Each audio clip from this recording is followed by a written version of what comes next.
E aí, gente, princípio econômico aqui. No episódio de hoje, 14, né? A gente vai voltar às origens, né? Nosso primeiro episódio. Que foi o que fez eu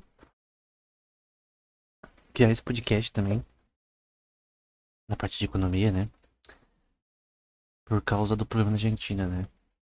Umas teses do Roberto Cavallo. Roberto não. Alberto Cavallo. Que é um argentino, né? Que também sofreu com essa questão da inflação nos anos 90. E por isso até começou a falar sobre essa questão de inflação no governo Kirchner, né? Então, é meio que tem a ver com isso. Tem a ver com o que a gente falou no episódio 13 sobre o Milley. A gente não vai falar dele em si. A gente vai falar de dois artigos. Um do Steve Hanke e Kurt Schuller. E o outro do Nicholas Tchachanovsky e Adrian Javier. Ambos sobre a dolarização na Argentina. Ambos são uma proposta para a dolarização na Argentina, né? Primeiro é do fim dos anos 90. Foi publicado em maio de 1999. E o segundo é 2015. Então, o segundo tem uma aproximação mais o que está acontecendo atualmente, né? Então, primeiro, o que é dolarização e por que na Argentina, né? Qual o problema da Argentina? A dolarização é uma ferramenta usada, por exemplo, no Equador, Panamá e outros países para você resolver o problema de uma moeda que é instável. Que é uma moeda instável. Ela perde seu valor. Por que ela perde seu valor? Porque ela é moeda fiat. Que é uma moeda fiat, né? Ou moeda fiduciária. É uma moeda que é um papel, impresso por um banco central normalmente, não necessariamente, mas que ele é impresso pelo Estado, né? No Brasil a gente tem o real, na Europa a gente tem o euro, na Estados Unidos a gente tem o dólar, no México a gente tem os pesos, na China a gente tem o yuan. E a valorização ou desvalorização dessa moeda tem a ver com também quantidade de produção, importação e exportação no governo. E também com relação à quantidade de reservas que ele tem, né? O governo não tem nenhuma reserva, a moeda dele não vai valer tanto, né? O que aconteceu, por exemplo, no efecto tequila no México foi uma crise, que eles não tinham reserva suficiente. E a moeda do peso, né, deles é, caiu um pouco o valor, que afetou também a Argentina. Teve épocas também que até o Brasil afetou indiretamente a Argentina, enfim. A questão é que ao longo do tempo a gente vai ver vários problemas com a Argentina, os governos que tomavam decisões burras, né? No geral, a maioria dos governos era peronistas, né? A música do Perón, Perón, esse tipo de coisa. É, então foi uma linha de governos que não deu certo. Anteriormente foi trocando vários governos, vários presidentes que não tinham uma posição tão boa. Recentemente o governo Kirchner também não fez coisas boas, né? Assim como os periodistas, acho que fala. Então, também tem essa questão da idola, idolarização, né? Eles adorarem aí alguns políticos do passado. Quem tem uma associação histórica com esses políticos, o que eles pensavam, normalmente eram os eleitos. Esse era um dos problemas, né? Políticos ruins que foram eleitos continuamente. Teve época que a Argentina trocou de presidente, tipo, várias vezes no mesmo dia, enfim. Um caos.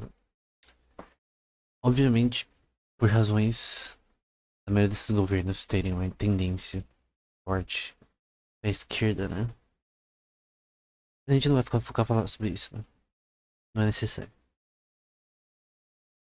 Então, por exemplo, em 1976, teve inflação e alta, chegou a 438%. Em 1985 também teve uma inflação bastante alta. Em 1989, a inflação chegou a 2000%. Mais de 2000%, na verdade. Alguns parecem colocar 2600%. Então, com que é uma inflação normal? 8, 10. Se passar de 20 já começa a ficar mais ruim as coisas. O que é inflação? É o preço dos produtos eles serem maiores do que o que eles realmente valem na moeda local. Então, tem um pão que tava valendo R$ 10, o quilo, sei lá. Vou dar um exemplo mais simples. Um pão que tá valendo, sei lá, R$ 1, vamos supor, pão francês. Vamos supor que aumente para R$ 10 um pão. Então você teve uma inflação absurda, né? Se for, por exemplo, de um para R$ 2, vai ser uma inflação de 100%, né? O preço dobrou. Ou de um para 10 vai ser 1000% de inflação. Então, você já consegue imaginar o que 2.000, 3.000 de inflação pode fazer, né? O preço de pão que era R$ 1 vai aumentar absurdamente, né? Então, esse é um problema, né? Então, uma inflação de 100%, vamos supor que algum produto custava R$ 10. A inflação não é, tipo, para todos os produtos automaticamente. Essa inflação é generalizada, né? É uma média. Talvez não uma média, mas é uma coisa geral, né? Obviamente tem produtos que talvez não abaixem tanto, outros talvez sofrem mais. E normalmente ocorre também pela questão de produção desses produtos, né? De repente o preço de um produto aumentou porque a produção é mais cara, né? Como que a produção pode ficar mais cara? Se você mexe no imposto sobre importação, no imposto sobre exportação.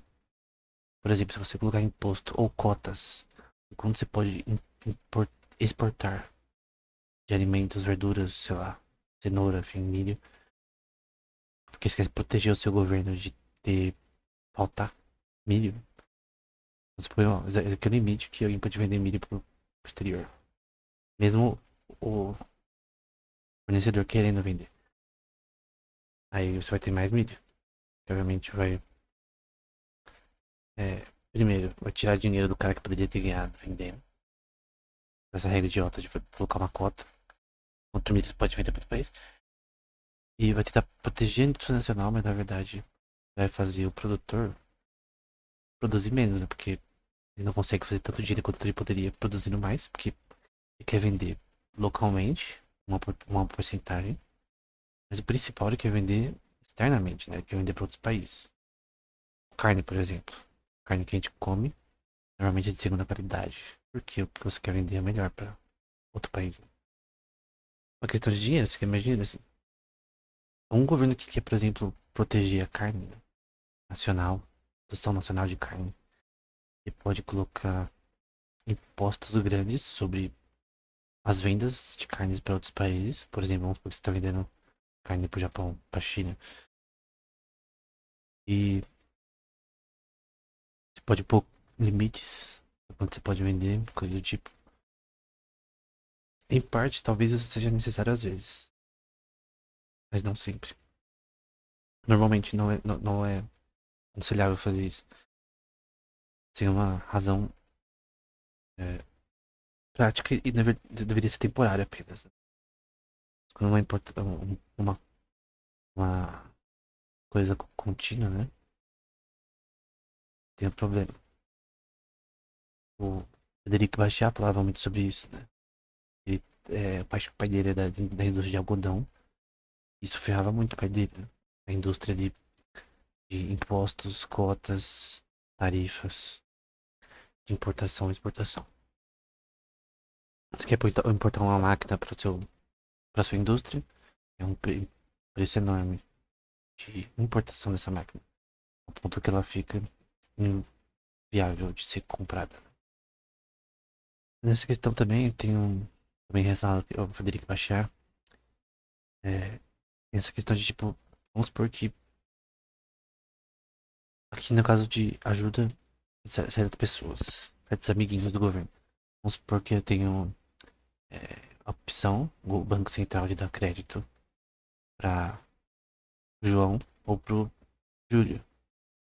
O João, ele é honesto, tem uma boa empresa, ele faz uma empresa de mineração, vamos supor sei lá, petróleo, não importa. Tem uma empresa de mineração de alguma coisa. Ele é uma pessoa que paga as dívidas e tudo, eu vou dar crédito pra ele, obviamente. Porém, eu tenho crédito nesse caso pra uma pessoa só. Sou um banco, né? Tem um limite de crédito que eu posso dar, né? Que é relacionado à quantidade de reservas que eu tenho no meu banco. Aí vem o Júlio, né? Ele não paga as dívidas direito, ele não tem uma proposta de empresa tão boa, ele não tem uma produção tão boa quanto a do João. Mas eu vou dar pra ele esse crédito e não pro João, porque eu só posso dar pra um limite de pessoas, porque ele é meu amigo político. Tá ajudando alguém, se dando um privilégio pra alguém, por ele ter concordâncias políticas com você, meu amigo, né? Então, o Banco Central do governo, ele pode fazer isso. Pode escolher ajudar amiguinhos, e até a si mesmo, sem ter. Acho que não sei como é em português. Liability. Sem ter nenhum problema relacionado a dívidas, né? É uma coisa que eles vão falar. O segundo paper que a gente vai citar vai falar sobre essa questão do Banco Central ser um problema e ser um importante para a dolarização. Então, coisas como impostos, resumindo, né? Pegando a nossa linha de raciocínio. Coisas como impostos, tarifas, cotas, é, interferências do governo relacionado. Qualquer tipo de imposto de importação e exportação relacionado à produção. Você colocar um imposto muito grande para quem produz roupa, por exemplo, que é, não lembro quanto é no Brasil, mas é mais de 10%. Produção de qualquer tipo de coisa. Imposto, ele, na minha opinião, é necessário. Eu não sou anarcocapitalista, eu sou minarquista. Então eu creio que o minarquista moderado, até menos que moderado. O que é um minarquista? Ele crê que o Estado tem que ser mínimo. Tem que ter um mínimo de Estado para o sistema funcionar. Ele não crê que o Estado ele é inútil. Porque alguns creem que o Estado deve ser destruído, né? Que não deve mais haver Estado. Mas na minha opinião, isso não faz sentido porque você tem um número de pessoas, uma população, que organicamente se juntou em um lugar, formou uma civilização ali.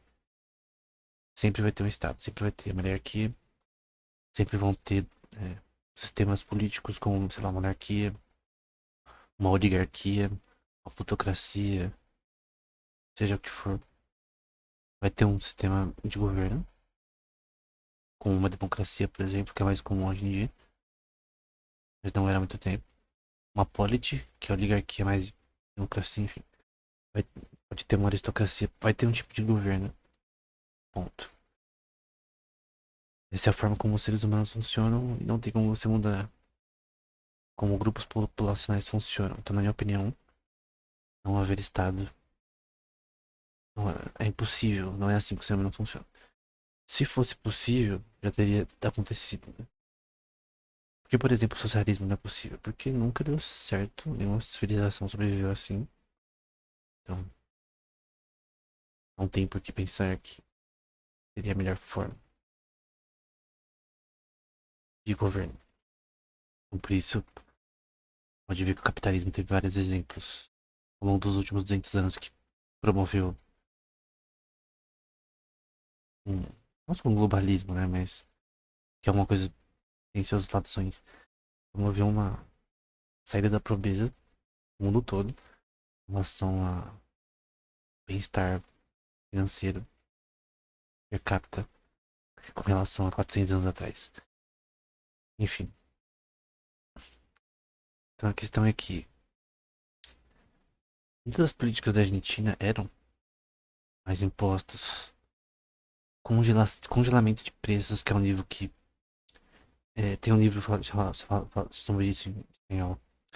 Tem 4 mil anos de congelamento de preços, alguma coisa assim, o nome do livro, vou deixar na descrição. Tem um ele cita no livro dele. É o caminho do velho libertário, que mostra que nos últimos 4 mil anos congelar preços não funcionou. Pode pegar exemplos com Diocleciano, com outros. Nunca funcionou na história da civilização. Tem um paper do Roberto Cavallo. Não, Roberto não, é Roberto Cavallo. Sempre confundo. Chama Online Unofficial Price Indexes Measuring Argentina's Inflation. Um paper só do Alberto Cavallo sobre, em 2013, na descrição, falando sobre como empiricamente congelar preços não funciona. Não, perdão. Esse que eu citei era sobre mensurando a inflação. Acho que. Deixa eu ver se eu citei errado. Eu citei errado. O certo é 2021. Target Prices Controls on Supermarket Products. O Cavalo do Diego Aparicio. Agora é certo. Eu queria você citar depois. Nessa tese do Cavalo e do Aparicio, mostra que controlar preços em produtos no supermercado piora a situação, principalmente tirando produtos da prateleira, né? Então, por que isso acontece quando você congela preços? Não tem mais produto. Porque o preço é escolhido de forma orgânica em relação à demanda e suprimento que você tem desse produto. Se você não tem demanda, você não tem preço, porque ninguém vai comprar. Se você tem uma demanda, só que o preço é muito alto, ninguém vai conseguir comprar também. Sei lá, itens básicos como arroz, feijão e óleo.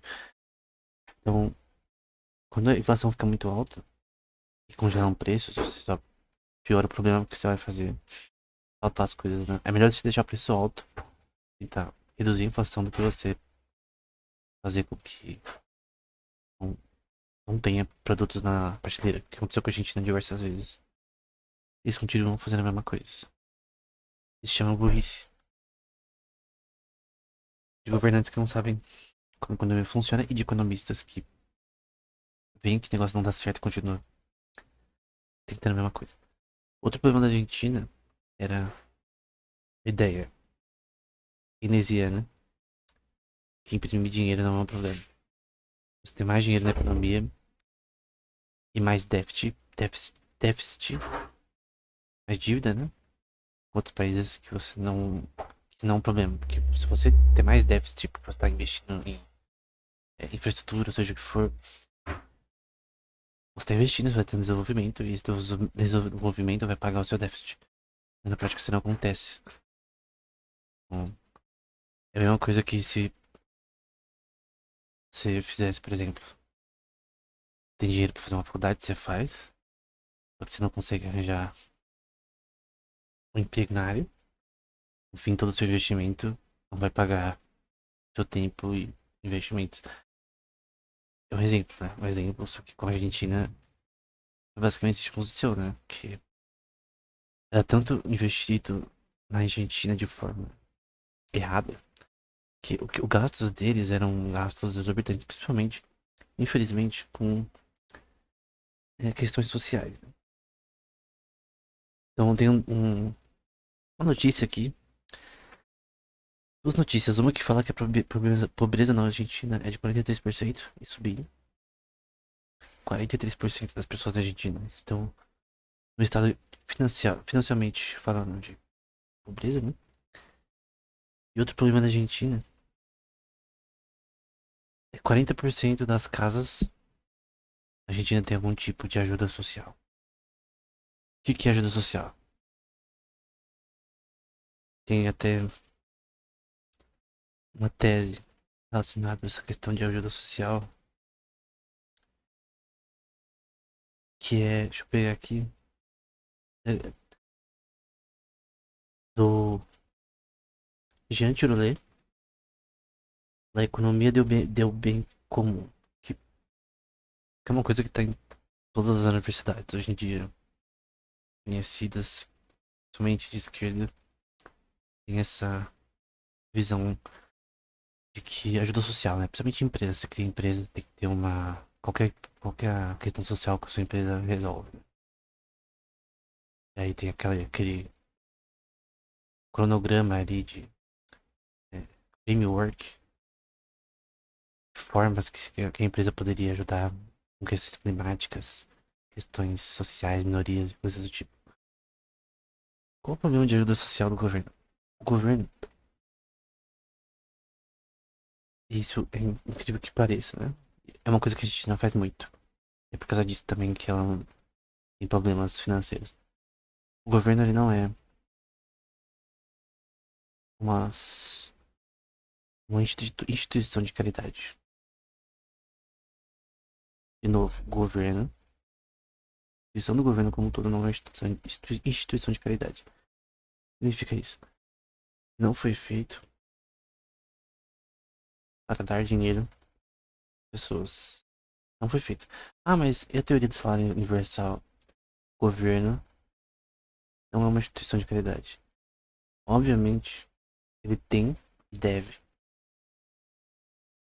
dentro da população dele, fazer práticas sociais, somente para os pobres, coisas do tipo. Deve haver. Porém, essa demanda por caridade não pode ser maior do que o mínimo.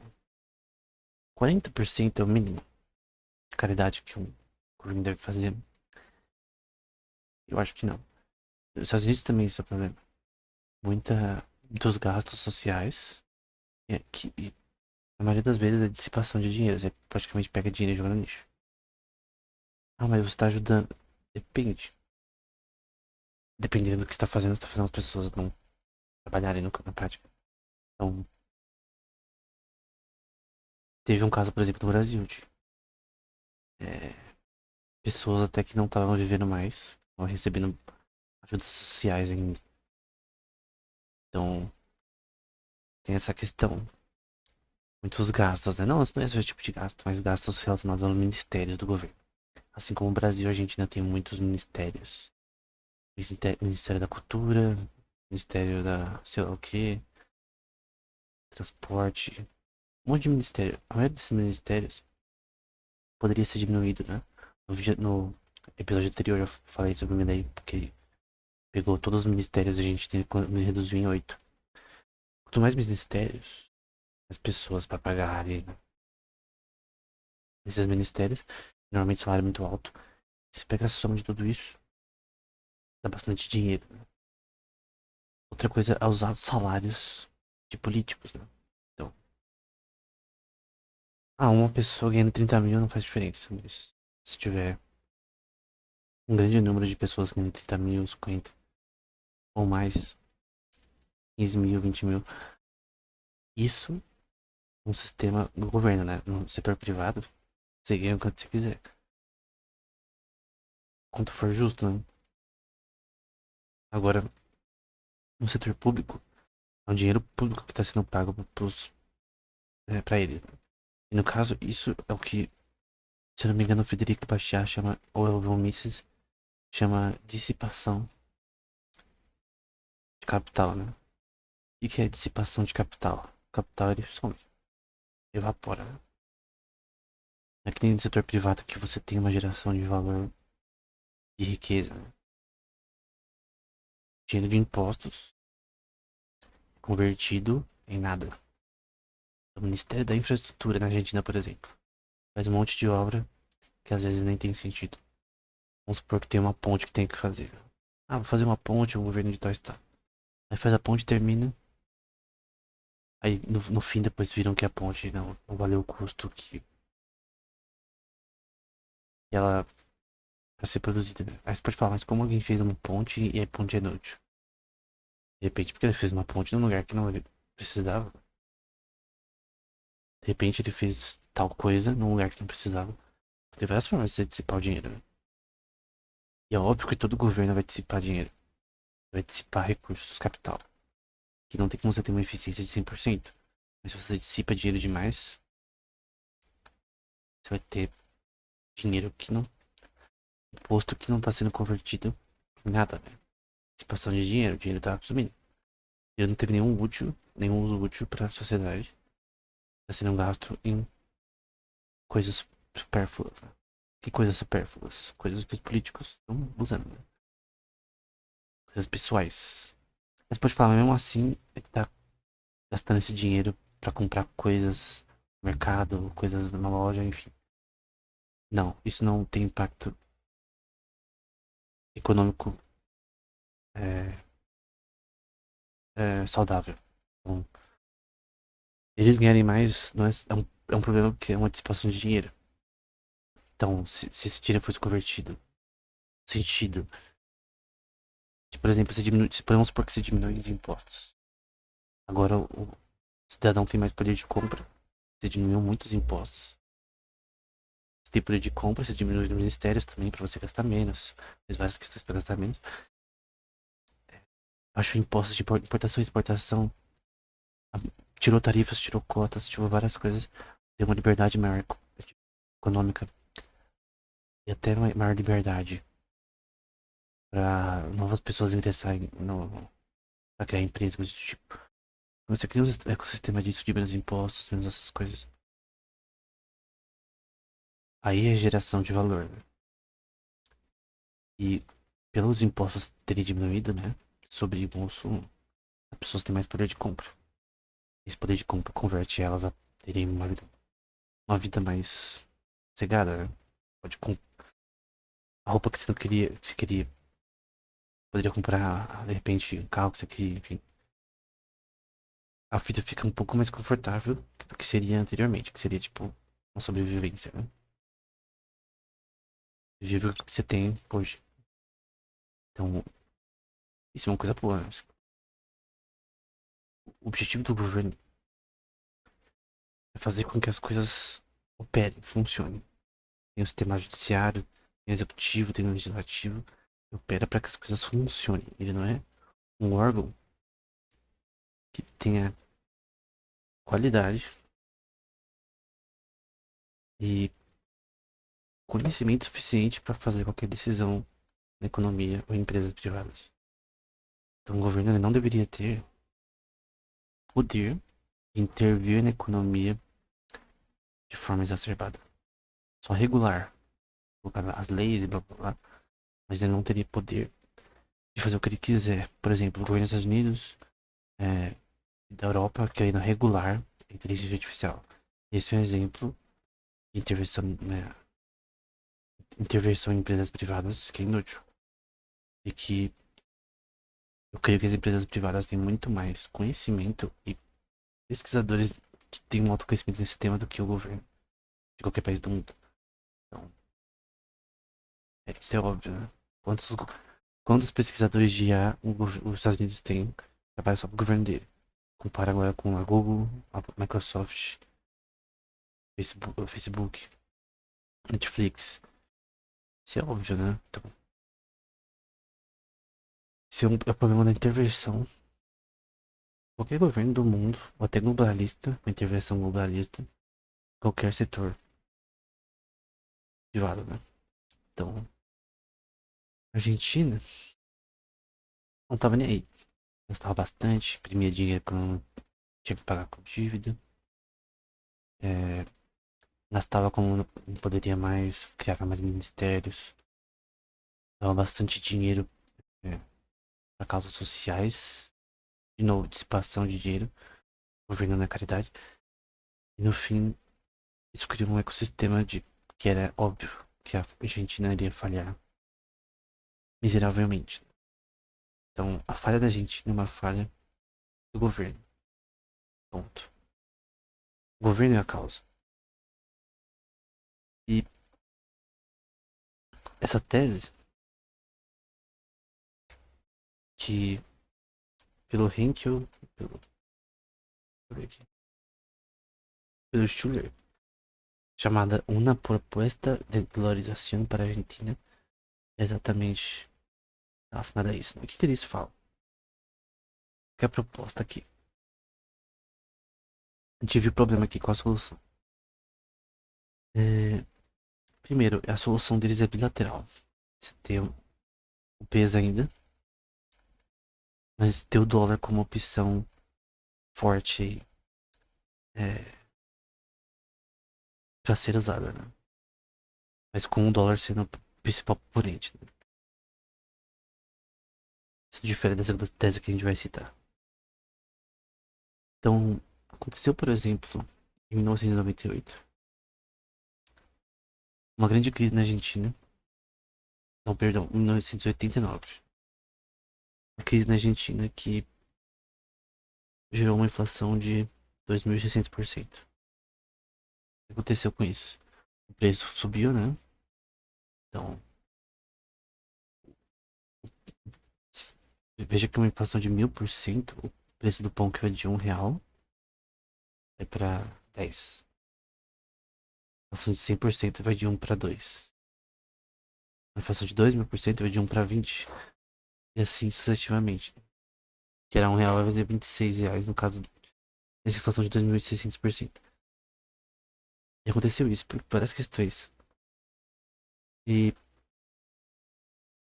em 91 foi sugerido uma, entre aspas, dolarização da Argentina. Então, isso já aconteceu anteriormente.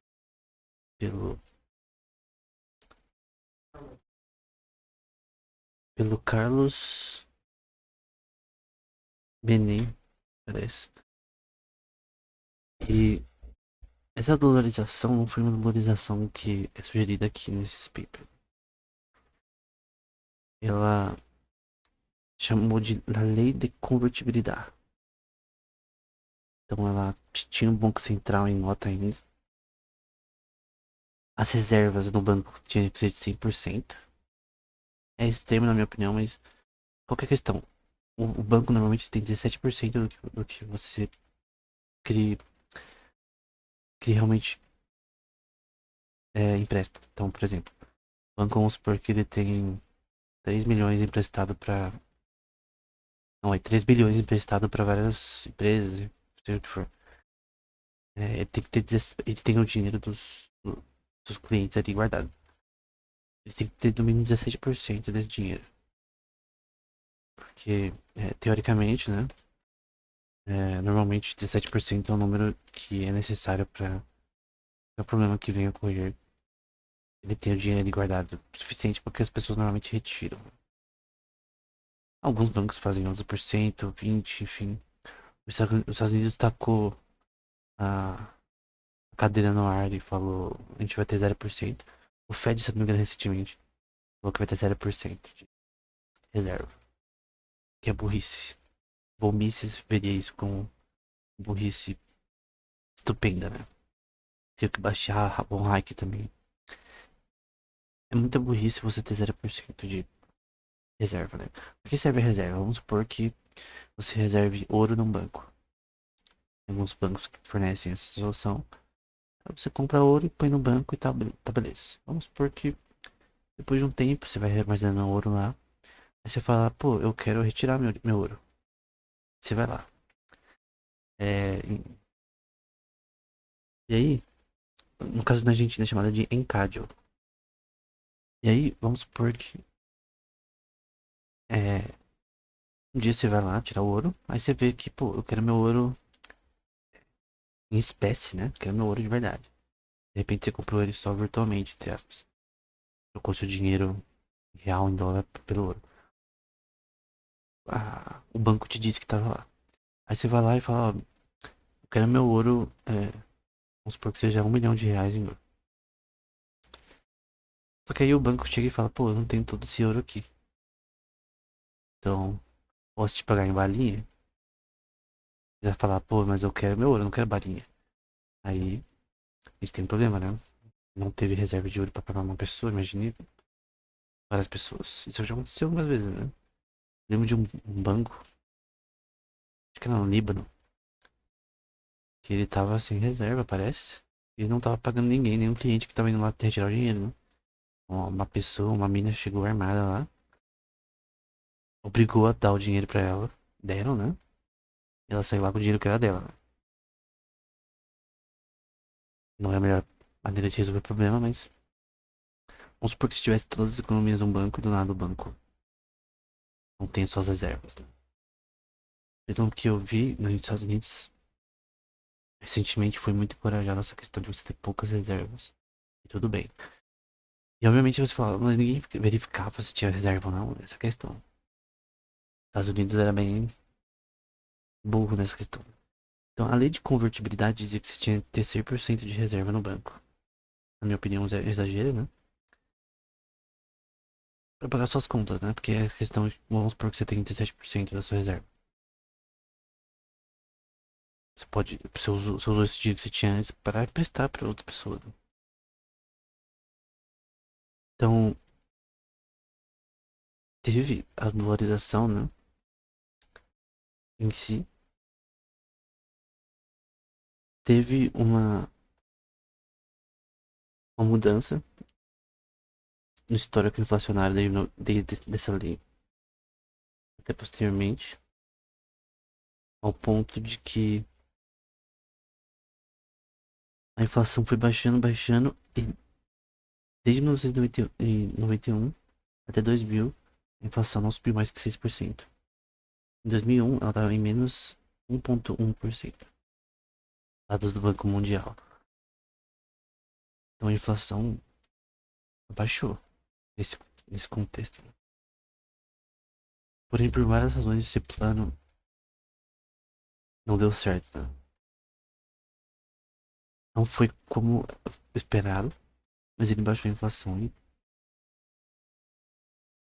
não teve graves mudanças. Teve um aumento no PIB, não foi tão grande quanto o posterior em anos posteriores, né? E, no geral, a questão é que a inflação lá foi estagnada nesse tempo. Então, não foi uma coisa totalmente ruim, né? Porém, normalmente, hoje em dia, a Argentina tá levantando essa questão, os políticos da Argentina, contra a dolarização, falando exatamente dessa lei da convertibilidade, que não, que na opinião deles diminuiu a soberania, peso argentino, enfim, o astral na época, né? Coisas do tipo, né? Mas por muito tempo segurou a inflação, né? Essa lei. Então não foi uma lei tão ruim assim. Porém, os papers aqui vão dizer que esses dois não vão meio que falar que foi feito de uma forma débil, né? Não foi tão bom quanto poderia. Então, posteriormente, em 2001 vai ser abolida essa lei. Aí, tô ao normal que como era antes. Agora o Banco Central pode fazer o que ele quiser, enfim. E uma coisa dessa aquela lei é que ela proibia o Banco Central de pagar interesses sobre dinheiro nacional, né? Então, é uma lei que protegia, assim, o consumidor, né? Mas em 2001 da...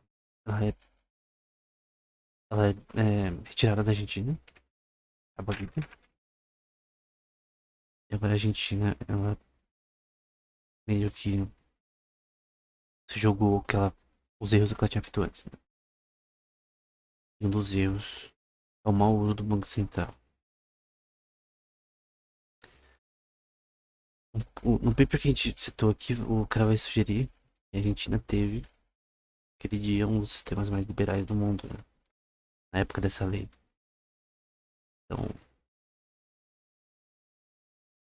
e dois terços do Congresso eram necessários para acabar com a lei da convertibilidade. No fim, conseguiram, né?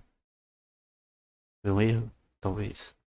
A inflação, pelo menos, estava estagnada, né? Em 2001 você já havia um crescimento da inflação. 2002, na verdade. 2002 pra frente você vê a inflação vai começar a descer e subir continuamente. Então, mas essa lei existiu. Qual a questão aqui do plano do, do Henk e do Schuller? Então, o foco deles é, em resumo, né? Converter um peso para um dólar. Então, cada peso vai ter o valor de um dólar. Visa tirar os pesos de circulação da Argentina. Então, imagina se fosse no Brasil. Você pega todos os reais. Ninguém vai mais ter mais real, não vai ser mais usado. Agora vai ser dólar. E aí, em prazo de 30 dias, tentar, depois da lei ser sancionada, já te retirar por isso. Não ser mais impresso também. Não, o peso. Aí você pode falar, ixi, mas vai ter que trocar o preço na loja. Não, porque é de um peso para um dólar. Então, o que era de peso vai ser trocado para dólares e assim por diante. Do ponto de vista é, monetário, né? Você está tirando os pesos. Peso não vale mais. O nome não importa. O que importa é que agora é dólar. Chega de peso. Então, repor dinheiro do Banco Central para dólares. Então você vai tirar o que você tinha que ter no Banco Central. Porque o Banco Central tem várias coisas. Ele tem metais preciosas, ouro. A maioria dos bancos eles retém ouro, prata, coisas do tipo. Retém dólares também, obviamente, porque é uma moeda mais transacionada. Eles têm uma reserva. Se você não tem reserva, você se ferra. É bom você guardar o seu dinheirinho. Que nenhuma pessoa guardar o dinheiro é uma coisa boa. O governo também faz isso. E ia trocar do caso de peso para dólares, eu acho que na questão de 5 anos, parece. E eles mostram que a questão de você fazer essa reforma era uma questão econômica. Não é tipo, sei lá, vários economistas se juntando e falando, ah, a dolarização da merda. É, era uma questão política. Então, sei lá, os políticos, legislativo, por exemplo, ou seja, quem for, não eram a favor da dolarização. Por quê? Porque de repente ela. Qual é o problema da dolarização? É que ela tira a possibilidade de criação de crédito. Que é uma parte importante que Frederico Bastiat e Von Mises falam bastante. Qual o problema do Banco Central? Qual que é a razão do Banco Central existir? Que ele foi criado. Ele foi criado para gerar crédito. Governo. Criação do Banco Central, desde o John Law, seja quem for. Criação de crédito. A criação do dinheiro fiat, da moeda fiduciária. Você sair do ouro, sair da prata, do bronze, cobre, sei lá, níquel. É você conseguir produzir mais de uma forma simples, né? Só você imprimir dinheiro. Eu tenho, sei lá, 3 trilhões no meu banco que eu vou imprimir mais dinheiro agora, porque eu preciso gastar mais. E o governo ele pega empréstimos do próprio Banco Central, ele pode pra fazer o que ele quiser. Ah, eu quero fazer uma obra. Fala pro Banco Central, ô, não me empresta tanto. Aí fala, pô, empresta, sou o Banco Central e manda aqui. Aí empresta. Há uma taxa de juros, né? Se você não pagar, você tem que pagar juros. Vamos supor que seja de 5, 6, 7%. E esse controle da taxa de juros do Banco Central, ela poderia ser controlada pelo governo, né? Então, se o governo ia numa guerra, ele falava, ô, Banco Central, você pode abaixar sua taxa de juros porque eu vou pra uma guerra, preciso de dinheiro. É, você abaixa a taxa de juros, ele abaixar a taxa de juros, e obviamente isso não era para. Então, o Banco Central aumentar a taxa de juros é uma coisa boa, porque menos pessoas que não podem pagar pegam empréstimos. Menos empresas que não podem pagar pegam empréstimos. Vamos por um exemplo da Magazine Luiza, uma empresa falida, praticamente, né? Não sei se vai acontecer, mas dizem que vai, né? Vamos supor que a taxa de juros abaixa, ela pode pegar mais empréstimos. Seria uma coisa boa ou uma coisa ruim? Talvez ruim, porque uma empresa tá falindo, né? Se aumenta a taxa de juros, você não pode meter nos empréstimos. Então a taxa de juros é regulada pela expectativa relacionada à economia atual, à demanda por dinheiro, demanda por relacionada a um grupo de objetos econômicos nesse sistema, né? Se for uma expectativa ruim, a taxa sobe. Se for uma expectativa boa, a taxa abaixa. Se você vê que mais pessoas vão te pagar aí se você estiver devendo.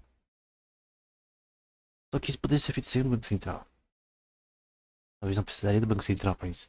Poderia fazer isso só com bancos privados, né? Que é o outro paper que a gente vai citar. Né? Então, é você trocar de peso a dólar. Esse é o foco. Uma das questões aí é a questão. Por que você quer fazer isso, né? Por que dolarizar? Principalmente para manter a inflação baixa. Então você quer limitar a inflação. E os déficits fiscais, porque agora você não pode simplesmente imprimir moeda nacional quando você quiser. Tem controle sobre isso mais. Que nem era com o padrão ouro. Você não podia imprimir ouro. O ouro não pode ser impresso. Você tem que estar na rocha, minerar, pegar, enfim. Pra você adquirir ouro, você tinha que ter valor, né? Quando você imprime dinheiro, você não tem valor nenhum. Você pega a nota. Não vale nada. A nota não vale nada. O que vale é o tanto de que foi produzido, gerado para conseguir aquela nota. É a teoria subjetiva do valor, né? O valor da nota é subjetivo, depende. O dólar é o dinheiro mais cotado. Os Estados Unidos o maior, é o maior é o país mais forte atualmente. Sei que parece ser uma coisa besta, mas essa é a razão porque o dólar é o dinheiro mais usado. Tem uma. A gente cria uma confiança ao longo do tempo. Então, até por isso escolher o dólar nessa questão. Então, limitar a inflação, tirar déficits fiscais, que agora você não pode mais gerar crédito que nem um idiota. Estimular o desenvolvimento econômico, né? Por quê?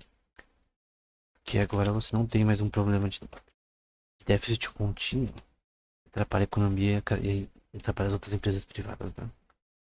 Não tem mais congelamento de preços sem motivos, tem uma inflação muito grande. As pessoas podem fazer os investimentos que elas querem, fazer as coisas que elas querem sem, é, sem aquela pulga atrás da orelha que ela tinha anteriormente. Alguém pode dizer, mas isso não vai criar senioragem? Ou em português, senioriagem, que é a margem de utilidade que vem da emissão da moeda. Em outras palavras, seria um senhorio do governo sobre uma moeda nacional, mas ele ganhar um imposto sobre esse dinheiro, naturalmente, a produção. Não pode, se você pegar o dólar, você pode falar, ah, então eu tô pegando o dólar, tô meio que se me submetendo aos Estados Unidos, minha soberania aos Estados Unidos. Você faria isso se você pegasse moedas do Fed.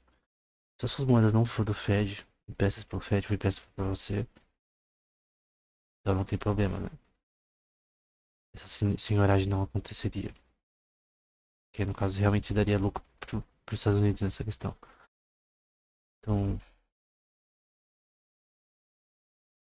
então acho que esses são os principais pontos daquele primeiro artigo, né? Tá na descrição. Então o ponto central é que não tira a soberania da Argentina. Se você não impede, você não tá usando o dinheiro impresso pelo Fed mesmo. Então não tem essa senhoriagem, soberania, entre aspas, que lucra mais pros Estados Unidos essa questão.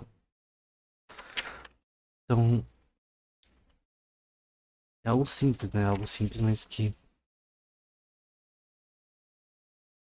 por algum motivo o governo da Argentina não queria olhar para essas questões. Outra questão relacionada a isso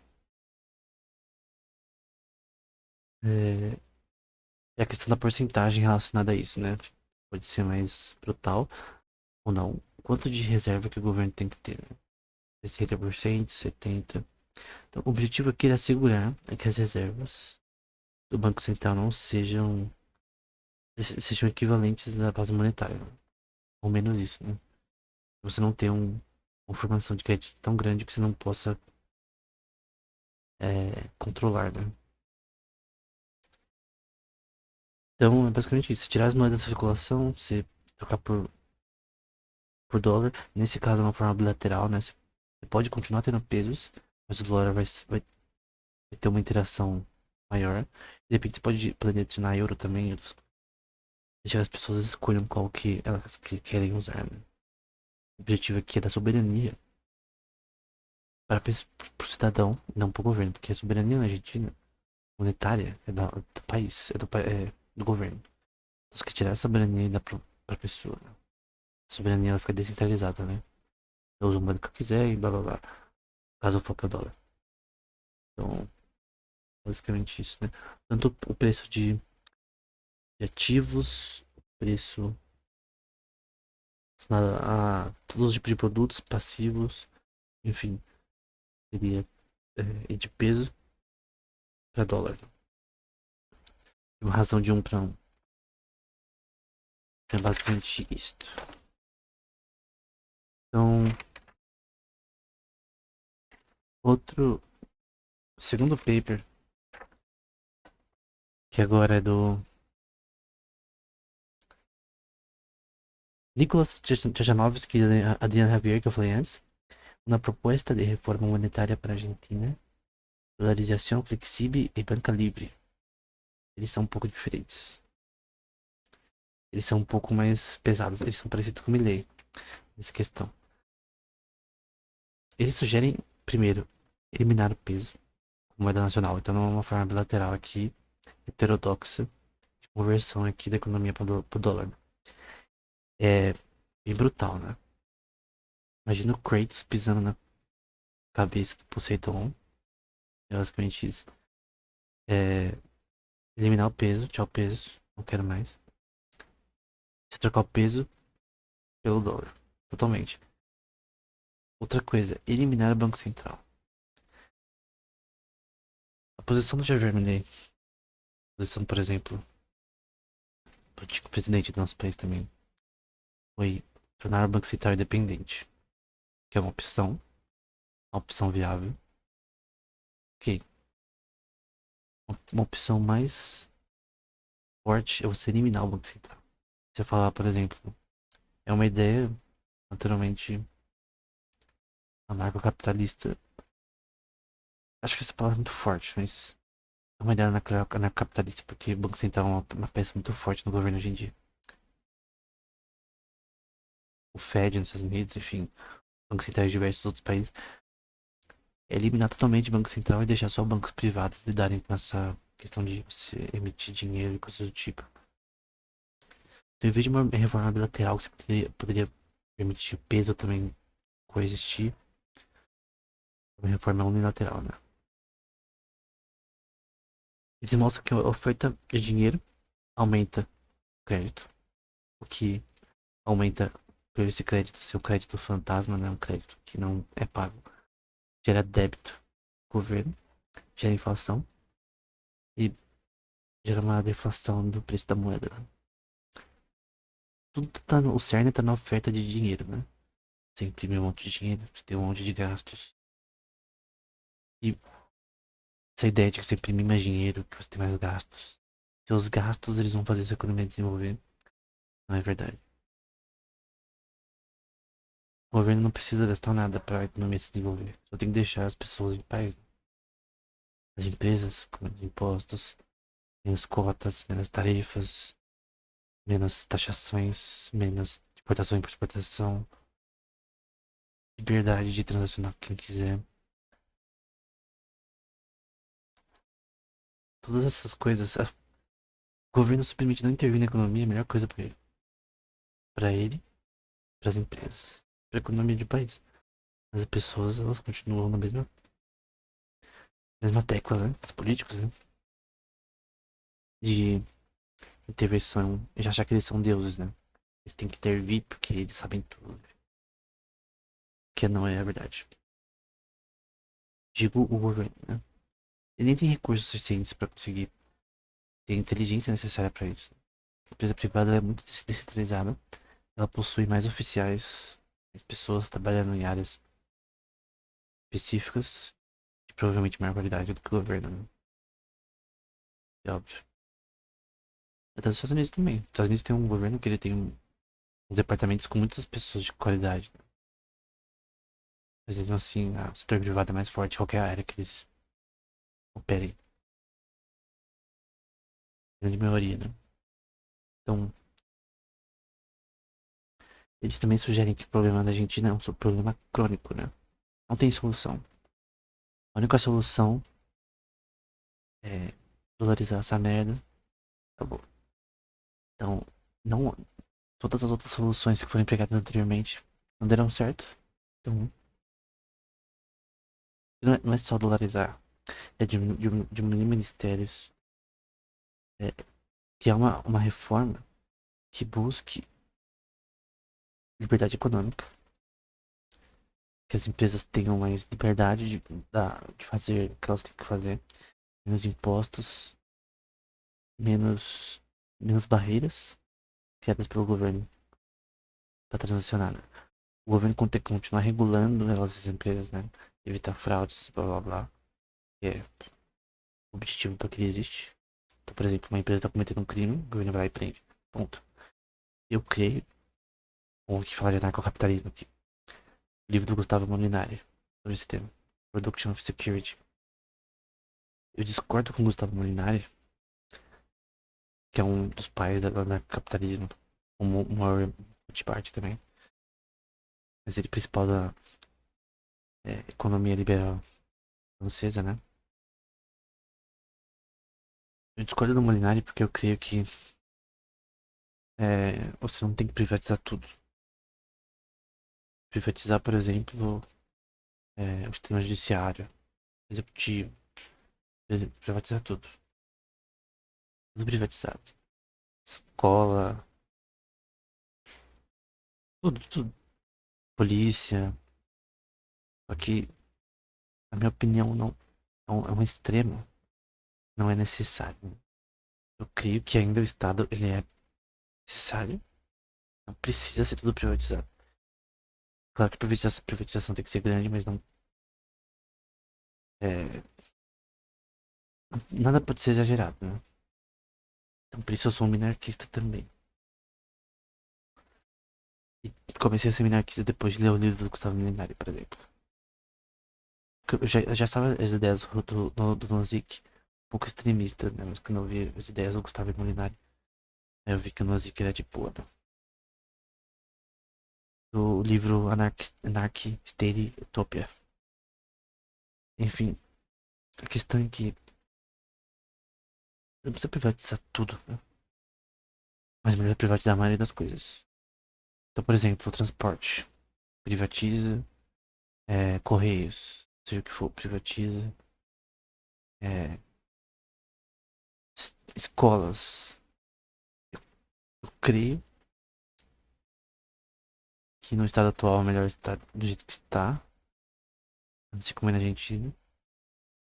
Mas quanto maior a privatização, mais a demanda por escolas, mais escolas são criadas, mais escolas baratas também são criadas. Quando se vê uma demanda por um ensino que não é caro, mas que não é de baixa qualidade, mas tem um preço, né? É, que é baixo comparado a outras escolas, você tem um sistema. Tem escolas particulares que são baratas. Existem. Mas se houvesse uma demanda maior por elas, elas seriam mais baratas ainda. Enfim, não é que privatizar tudo. Mas a maioria das coisas deve ser privatizada. Porque o governo não sabe fazer um bom trabalho, né? Por exemplo, qual o problema da escola pública, por exemplo? Ela é de péssima qualidade. Escolas privadas normalmente têm um histórico de melhor qualidade. Então, tem essa questão também. Outros pontos que eles sugerem também, né?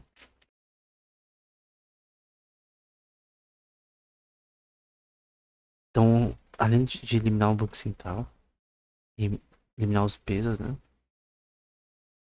Eles tentam argumentar como o dólar já é uma moeda historicamente popular na Argentina. Ela é meio que uma moeda não oficial, porque ela, ao longo dos anos 90, 80 e 90 foi usada tanto, as pessoas usaram tanto dólar que meio que é a escolha mais natural, né? E a questão de você imprimir moedas por bancos privados, que acontece, como eu disse antes, acho que não sei se eu disse antes, no Banco de Hong Kong, em bancos de Hong Kong privados. Eles podem emitir moedas, né? Por exemplo, o Itaú não pode emitir moedas, só o Banco Central no Brasil. Irlanda do Norte também, e Escócia, que é bom. A questão é você tirar o controle do Banco Central, o dinheiro do país. O Banco Central não precisa controlar as coisas. O Banco Central não deveria nem existir. Ele é uma instituição feita para dissipar capital. Uma instituição feita para criação de crédito. Tudo que cria crédito causa, causa problemas econômicos. Crises econômicas. O livro do Von Mises, As Causas das Crises Econômicas, ele no meu Instagram. Principal causa é a criação de crédito. Não tem causa maior. E o Banco Central é a pior causa.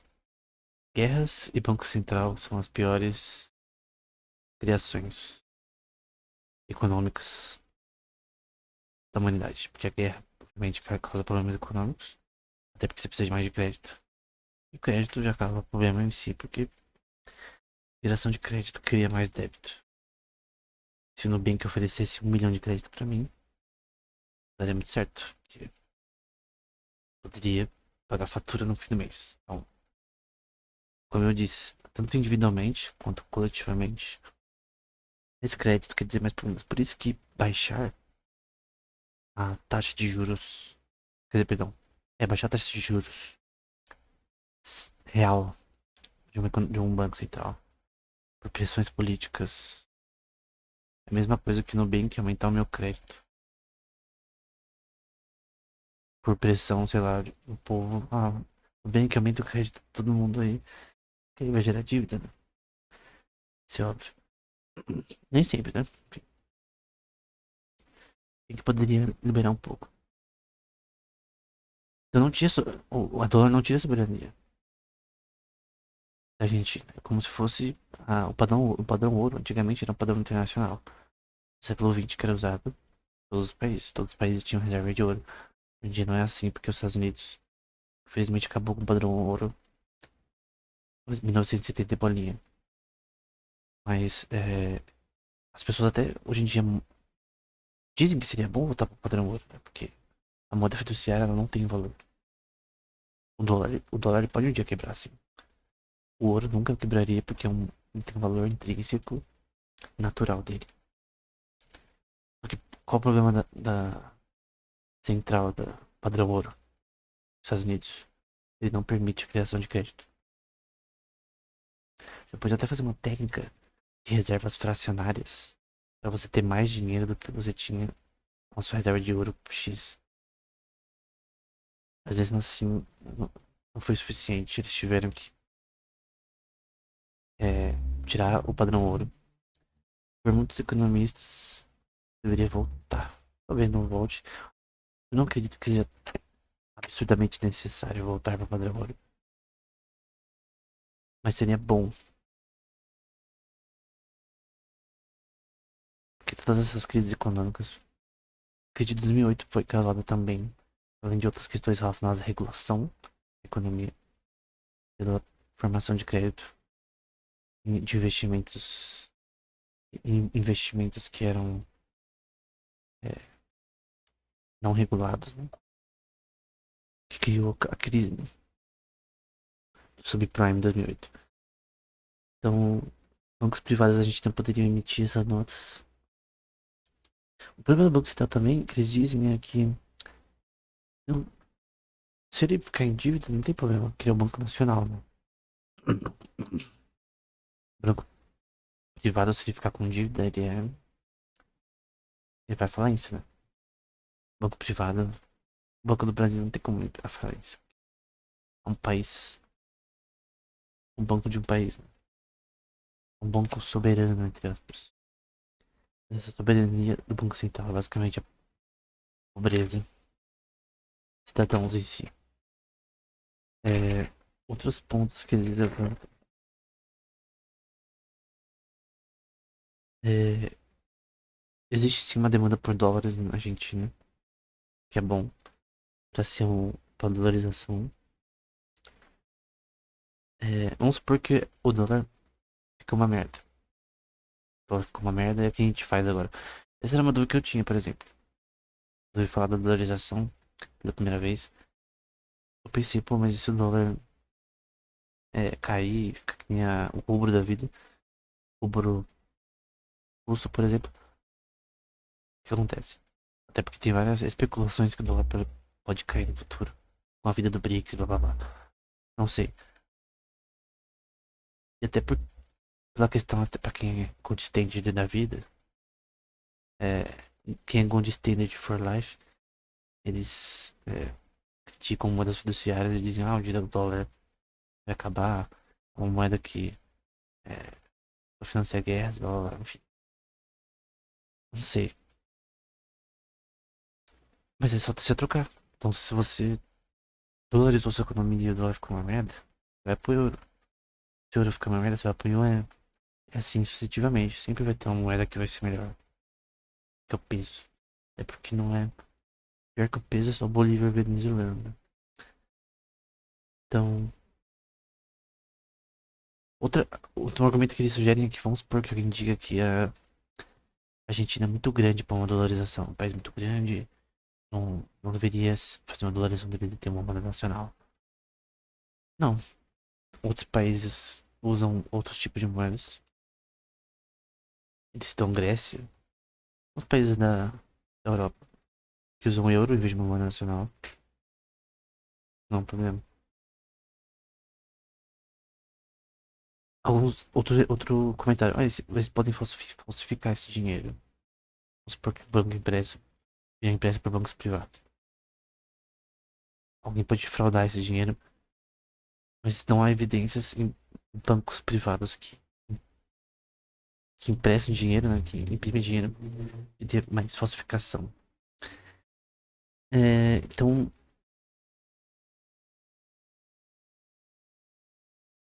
mesmo se o dólar se tornar instável, não é um problema. Seria um problema importante, né?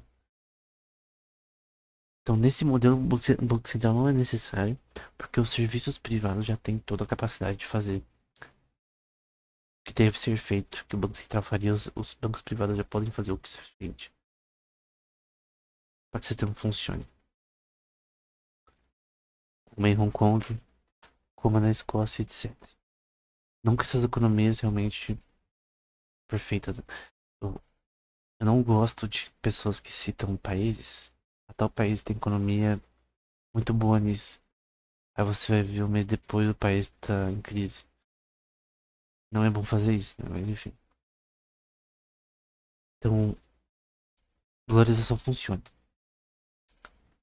Melhor que o peso, mas melhor do que tá. É que nem o Tiririca fala, né? Pior do que tá não fica. Esse seria o maior slogan Milley. Pior do que tá não fica. Tava ruim com peso, com dólar, mas obviamente não vai ficar pior. Com certeza. Então, pra terminar esse último paper, basicamente esse vídeo ele pode ser resumido. Ele pode ser resumido como um resumo desses dois papers que a gente citou. Lembrando, tá na descrição, né? Primeiro é Una propuesta de dolarização para a Argentina, do Steven Hanke e Curtis Schuller, tá na descrição. E o segundo do Nicolas Chachasnowski e do outro do Adrian Javier, a proposta de reforma monetária para a Argentina, dolarização flexível e banca livre, segundo de 2015. Então, tem uma, um artigo pequeno, né? Chama Why Private Banks and Not Central Banks Would Issue Currency Should Issue Currency, né? Então, por que bancos privados e não bancos centrais deveriam emitir moedas, né? Na descrição também é do George Selgin, do Lawrence Wright, que fala dessa questão de que, como acontece em Hong Kong, como acontece na Ilha do Norte, blá blá blá, o Banco Central não é necessário, principalmente em países emergentes. Então, citam extremamente isso para países emergentes. Países em desenvolvimento, no caso, não, é melhor não ter um Banco Central. Isso não atrapalha. Panamá, Equador da vida, Argentina e o Brasil poderiam se beneficiar, na minha opinião.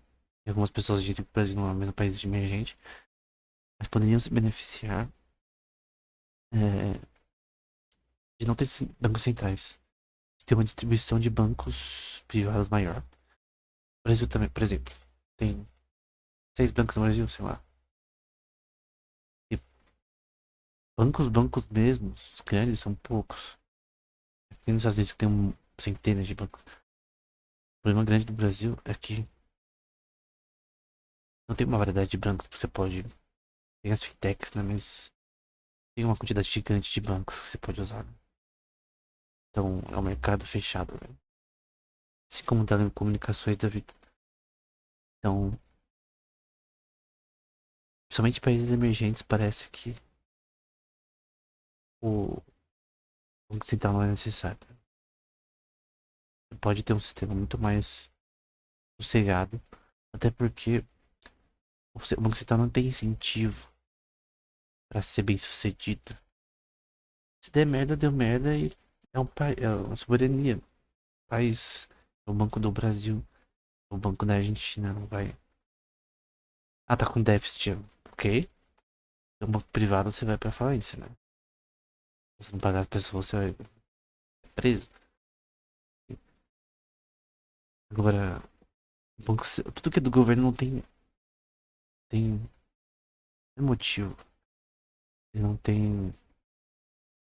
Não é desejo, né? Não é motivo nem desejo. Não tem não é nem motivo, nem desejo, nem capacidade. Não tem uma índole, uma, um incentivo pra ter bons resultados. Ah, mas tal pessoa.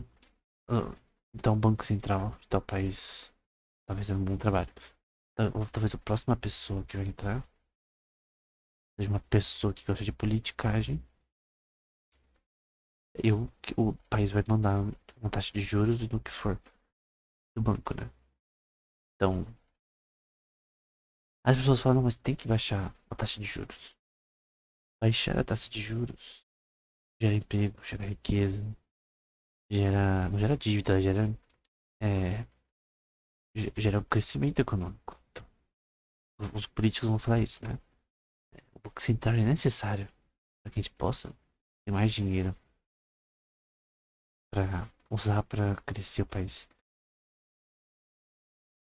Isso é a definição de país em desenvolvimento. Né? Na verdade, é o contrário. Você cria crédito sem necessidade. É basicamente. Na verdade, sem a possibilidade de ser pago. É basicamente você criar dívidas. Então o Banco Central vai prestar mais do que ele deveria emprestar. A taxa de juros está muito baixa. Ela está mais baixa do que deveria. Os indicadores econômicos mostram que ele tem que aumentar a taxa. Ele não abaixa por causa de pressão do governo. Mas tem um governo que vai ter uma inflação alta, né? Que não vão pagar. Ah, mas vai influenciar é, pequenas grandes empresas podem conseguir mais recursos e blá blá blá. No geral não vão pagar. Uma pessoa paga. Agora, o grupo geral, normalmente, com taxa de juros muito baixa, muitas pessoas vão ter crédito, elas não pegariam se a taxa tivesse alta. Então, taxa de juros alta, é mais difícil pessoas buscarem crédito. Só elimina essa merda de banco central que eu. Tem banco central, sem banco soberano e resolve o problema. Se não, deixa independente. É melhor eliminar mesmo. Melhor pegar o banco central e jogar no lixo. Chega de banco central. Uma instituição falida. Enfim. Então, outro ponto também sobre a questão da reforma na Argentina. É uma moeda que não é impressa pelo Banco Central. É uma questão constitucional, né? Você não precisa mudar a Constituição para fazer isso. A Constituição não fala nada contra você ter banco privado, imprimindo grana. Então, a Constituição de 1853. Então, esses são os pontos principais, né? Então, não ferra a soberania da Argentina, tem a dolarização. O padrão ouro é um exemplo de que você ter uma moeda que não seja nacional não é significado de você não ser soberano, né? Porque por milhares de anos, ouro e prata, cobre, seja o que for misturado nisso, metais preciosos foram dinheiro de nações. Não tirava a soberania de ninguém. O dinheiro fiat é uma coisa recente, comparada à história humana. É, então a soberania do povo, a soberania do povo, na verdade, estabelecida pela, nesse caso da Argentina, pela dolarização. Não é que todos os países do mundo devem ser dolarizados.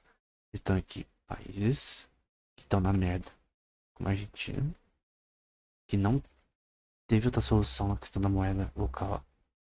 É melhor dolarizar, pra não dar merda. Aí a questão que ele fala, eles citam, né? Será que o Mercosul deveria é, ser dolarizado? Acho que não. A Argentina mesmo que tá uma merda. Por exemplo, no Brasil, o real tá 5 para 1, né? Com dólar. Agora, na Argentina, tá 200 para 1, sei lá. Tá um número gigante. Não só países na merda mesmo que tem que dolarizar. Mas não é só dolarizar. Todo o ecossistema. Tirar ministérios, tirar os impostos, tarifas, cotas, liberdade econômica. Acabar com o Banco Central. Tirar privilégios de políticos. Tirar salários muito altos. Políticos. É todo um ecossistema de coisas que faz o governo gastar menos. As empresas conseguem gastar mais e ter mais crédito, né? Porque com um país sistematizado dessa forma, você tem uma baixa na taxa de juros, né? Porque tem uma expectativa boa da economia, mais de investimento do seu país. Todo investimento em educação, infraestrutura, é, pesquisa acadêmica poderia ser financiada apenas no setor privado. Porque o dinheiro do governo é infinito. O dinheiro do setor privado é muito mais orgânico e dinâmico do que o do governo. Você poderia ter incentivos fiscais e até na questão de impostos para que as empresas privadas é, usem a pesquisa acadêmica conforme necessário, né? Conforme ela necessita. A pesquisa acadêmica, a física, né? Tal empresa, vai de repente uma universidade. Uma universidade não, vai um laboratório é, privado que contrata pessoas para pesquisa em computação quântica, por exemplo. É bom. E vamos supor que seja no governo. Isso não é bom. O governo ele tem recursos muito finitos para uma coisa tão específica. Então, o setor privado é melhor. Para saúde, educação, para todas as coisas que você pensar. Então, uma questão também importante é a privatização, que eu falei antes. Várias empresas nacionais privatizadas, como foi o caso da Petrobras recentemente, né? Então, tirar o poder do governo. O governo, nossa, só manda nisso, nisso, nisso. Se der o bam, bam, bam. Aí você não manda no bagulho como era antes. Não manda no sentido de você intervir na economia, blá, blá, blá. O objetivo é só deixar que a gente em paz, de boa. Não que não tem imposto, a gente vai pagar imposto, mas vai ser o mínimo. O mínimo é necessário para o governo funcionar. E blá blá blá. Isso vai acontecer na Argentina? Não sei, provavelmente não. Mas é bom a gente pensar que vai. E no fim, quem ganha com isso é o povo da Argentina. Mais poder de compra, mais bem-estar social. E o bem-estar social pra gente terminar, né? Não é feito pela caridade do governo com as pessoas. Bem-estar social maior vem quando as pessoas elas têm a oportunidade. As empresas têm a oportunidade de fazer o que elas podem fazer no seu máximo. E aí, todo o sistema capitalista funciona criando um bem-estar social máximo. Então, bem-estar social máximo, que seria isso? Seria um sistema que não é perfeito, mas que no geral as pessoas conseguem sobreviver bem. E no caso, com intervenções econômicas, o governo tentando dominar tudo, tentando achar que consegue fazer as coisas sozinho, sem empresas privadas orgânicas, né? Ou receita pro caos, né? Então, se eu poderia analisar tudo em uma linha só, seria abaixo o Banco Central, abaixo o peso argentino e abaixo qualquer coisa que busque dar soberania pro Estado e não pro povo. Então, não é isso que a palavra democracia significa, né?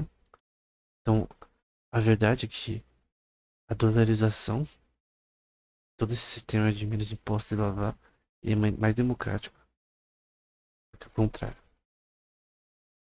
Estranho, né? Isso é mais democrático do que o sistema que estava anteriormente, né? O governo tem o poder. O governo põe imposto em todo mundo. Tome, tome, tome. Então, você ter uma privatização também das empresas é um modo mais democrático. Você fala, ó, a gente confia em vocês, vocês conseguem fazer as roupas que vocês quiserem, produzir o que vocês quiserem, blá blá blá. Carro, sei lá, investimentos, vocês fazem, só fica na nossa parte, vocês ficam na sua. Enfim, esse é o resumo da dolarização da Argentina. Os artigos que a gente citou tá na descrição. Então, era isso. Até a próxima.